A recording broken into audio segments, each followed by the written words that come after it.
You are worthy of a growing relationship with Jesus Christ. You're worthy of financial success and breaking generational curses. You're worthy of living your healthiest life, and you're worthy of having abundant and flourishing relationships, right? You are worthy of all those things. And so the fact that you believe that is correct, right?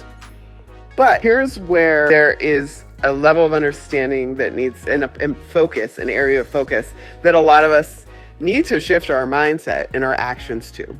And that is the period of transformation that takes you from who you are now to claiming that worth that you so deserve, right? And if you look in the Bible, for example, the Israelites were in the wilderness for 40 years. And there's a lot that happened in those 40 years, but the gist of it was what happened. They built idols. They put other gods before the God of Moses, our God, right?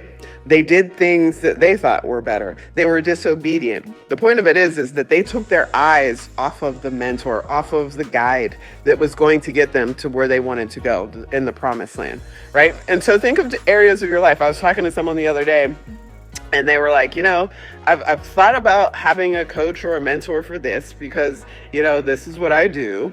But I've never thought about having a mentor for health because generally I know what to do to eat healthy and there's lots of information out there. But I never thought about having a coach. And I implore to you today that you are worth having the best of the best in all the areas of your life that encompass maximum abundance. You are worth having the best of the best. So what does that mean? What does that translate to? It translates to the fact that find a coach or a mentor in one of those pillars of your life.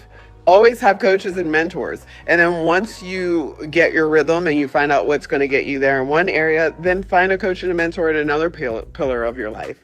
And when you do that, you're going to collapse the time frames to structuring this life where you don't have to make all of the decisions and figure out all the ways to do things to live the most abundant life that you have. When a seed becomes a tree, it's put into the dirt, right? There's only one thing that can happen before it starts to grow up through the dirt.